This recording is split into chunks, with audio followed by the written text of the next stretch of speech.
ভারতের লাক্স সাবান, ভারতের বিভিন্ন কসমেটিক্স যেটা পশুর চর্বি দিয়ে উৎপাদিত হয়, ভারতে কি কোনো হালাল পশু জবাই করা হয়?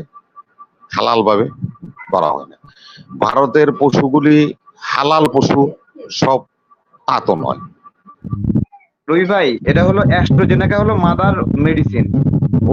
ওদের একটা ইউনিট, ওদের একটা অংশ তৈরি করছে ইন্ডিয়ায়, এবং অ্যাস্ট্রাজেনেকার অন্য দেশের উৎপাদন যেগুলো করছে সেগুলোতে সমস্যা হয়নি।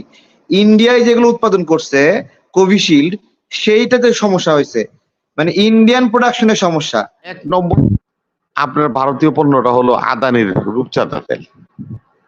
এখনো আমি দোকানে দোকানে রূপচাঁদা তেল দেখি। কেন কেন দেখি?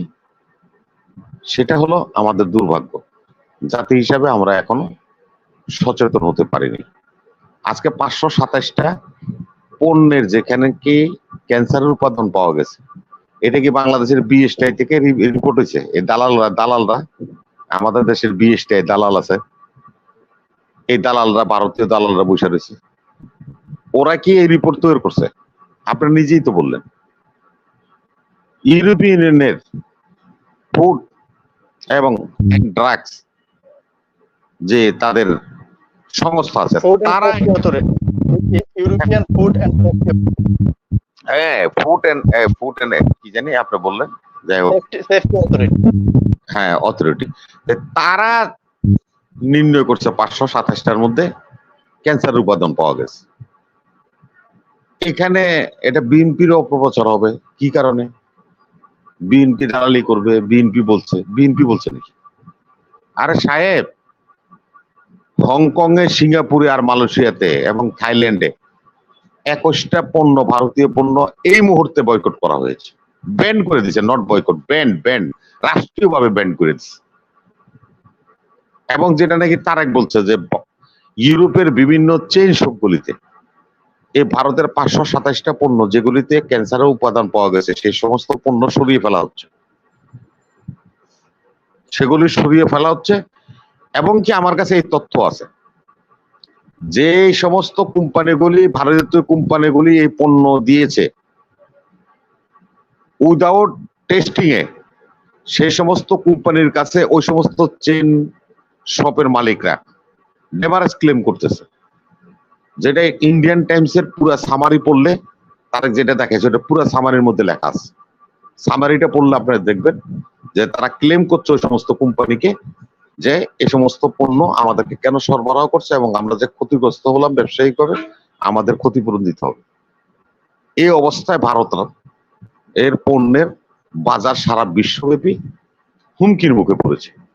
আজকে বলছেন ভারতকে বয়কট করেন, ভারতের পণ্য বর্জন করেন। না, ভারতের পণ্য বর্জনের জন্য তারেকরা যে আন্দোলন শুরু করেছিল, সামাজিক যোগাযোগ মাধ্যম যে শুরু করেছিল, সেটা আস্তে আস্তে আজকে দৃশ্যমান হচ্ছে না, আপনারা বুঝতে পারছেন না। সেটা এখন ভারত খেদাও আন্দোলনে পরিণত হচ্ছে। ভারতীয় পণ্য বয়কট নয়, ভারতীয় পণ্য বর্জন নয়, এই সোশ্যাল মিডিয়া তারেকরা যেটা শুরু করেছিল, বীজ বপন করেছে, সেই বীজ আজ মহিরু হয়ে ফুটছে। সেখানে আজকে আওয়াজ হচ্ছে, সাধারণ মানুষ বলছে, এদেশের জনগণ বলছে যে পণ্য বর্জন নয়, ভারতীয়দের খেদাও। ভারত খেদাও আন্দোলনের রূপ নিয়েছে। আজকে আমরা শুধু নিজেরা বলছি। দেখেন নেপালে কি হয়েছে, নেপালের 100 টাকার নতুন নোট ছাপানো হয়েছে। তাতে ভারত এর দুইটা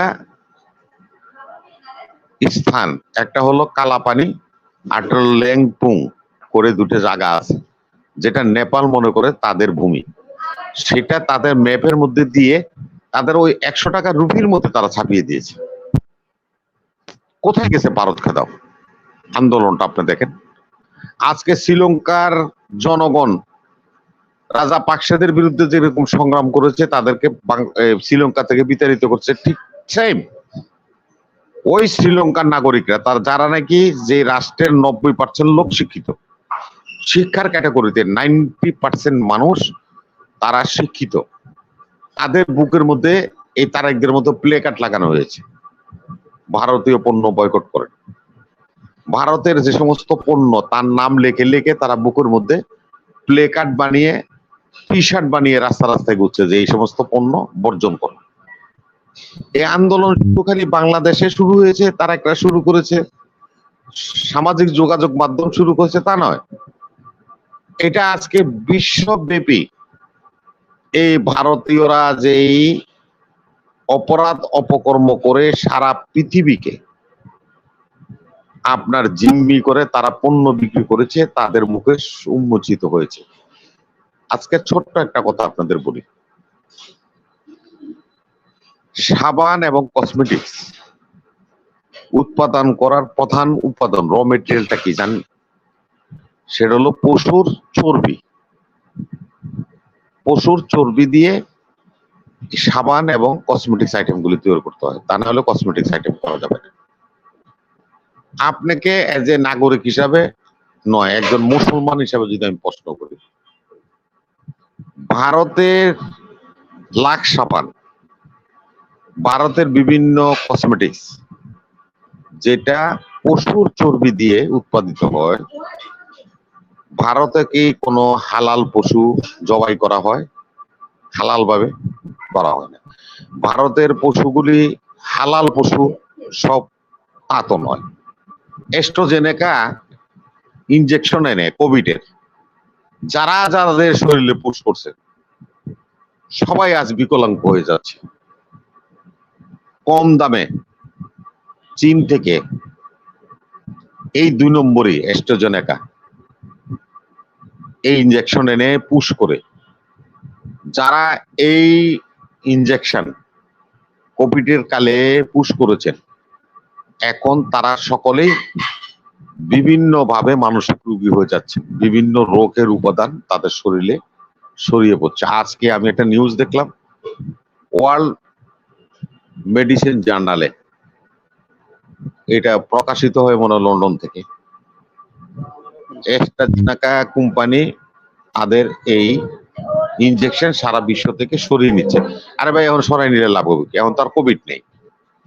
কোভিড এর সময় যে কোটি কোটি মানুষের রবি ভাই, শরীরে, আমি একটু যোগ করি। রবি ভাই, এটা হলো অ্যাস্ট্রাজেনেকা হলো মাদার মেডিসিন। ওদের একটা ইউনিট, ওদের একটা অংশ তৈরি করছে ইন্ডিয়ায়, এবং অ্যাস্ট্রাজেনেকার অন্য দেশের উৎপাদন যেগুলো করছে সেগুলোতে সমস্যা হয়নি। ইন্ডিয়ায় যেগুলো উৎপাদন করছে কোভিশিল্ড, সেইটাতে সমস্যা হয়েছে, মানে ইন্ডিয়ান প্রোডাকশনের সমস্যা। রবি ভাই, এটা হলো অ্যাস্ট্রাজেনেকা হলো মাদার মেডিসিন। ওদের একটা ইউনিট, ওদের একটা অংশ তৈরি করছে ইন্ডিয়ায়, এবং অ্যাস্ট্রাজেনেকার অন্য দেশের উৎপাদন যেগুলো করছে সেগুলোতে সমস্যা হয়নি। ইন্ডিয়ায় যেগুলো উৎপাদন করছে কোভিশিল্ড, সেইটাতে সমস্যা হয়েছে, মানে ইন্ডিয়ান প্রোডাকশনের সমস্যা। ইন্ডিয়ান প্রোডাকশনে পার্শ্বপ্রতিক্রিয়া দেওয়া হচ্ছে, সেটা মস্তিষ্কের সমস্যা সহ চর্ম সমস্যা, অনেক ধরনের সমস্যা হচ্ছে, কিডনি ফলের মতো ঘটনা ঘটছে। ঠিক আছে, এটা ইন্ডিয়ান প্রোডাকশনের সমস্যা, এটা বলছে। এবং আপনার জি জি, এটা যে আমরা কিনছি, এটা কিন্তু আমরা ওই যে 1.5 কোটি টিকার অর্ডার করছিলাম, যে 1.5 কোটি, ওই 80 লাখ আমাদেরকে সাপ্লাই দিছে, বাকি 70 লাখ করা টাকা নিছে, কিন্তু দেয়নি। ইন্ডিয়ানরা একই সাথে মানে চোর এবং মানে খুনি, বুঝছেন, মানে এরা চুরি করে আমাদের টাকাগুলো, মানে অগ্রিম টাকা নিছে, কিন্তু অগ্রিম পেমেন্ট ছাড়া ওষুধ দেয়নি, অগ্রিম টাকা নিয়ে দেয়নি ওষুধগুলা। সেটাই এটা কোভিশিল্ড। হ্যাঁ, এখন আমাকে এই ওষুধটা দেয় নাই, তাদের অন্য একটা কোম্পানি থেকে অ্যাস্ট্রাজেনেকার অফিসটা এই ওষুধটা দিয়ে আমাদের ওই টাকা পরিশোধ করছে। তার মানে হলো এই টাকা যে পরিশোধ করছে ভারতীয়রা আমাদের ওষুধ দিয়ে, এই যে অ্যাস্ট্রাজেনেকাতে, যা আজকে শারীরিকভাবে মানুষকে পঙ্গু করে দিচ্ছে, বিভিন্ন রোগের সাথে সম্পৃক্ত হয়ে গেছে।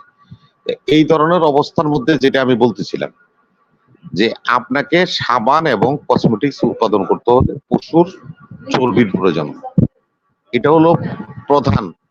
আপনার যেরকম কাপড়ের জন্য সুতা হলো প্রধান কাঁচামাল, এই আপনার কসমেটিক্স এবং সাবান উৎপাদন করার প্রধান কাঁচামাল হলো চর্বি, পশুর চর্বি। তো ভারতে তো ভালো পশু কই, আমরা তো গরু তো ওরা জবাই করতে দেয় না, সেখানে গরুর চর্বি আপনি পাবেন না। সেখানে কিসের চর্বি হবে? সেখানে পাবেন শুয়োরের চর্বি, কাসিমের চর্বি, কাট্টার চর্বি চর্বি যেগুলি এরা খায়। তো ওগুলির চর্বি তো আমাদের জন্য এজ এ মুসলমান হিসেবে হালাল না।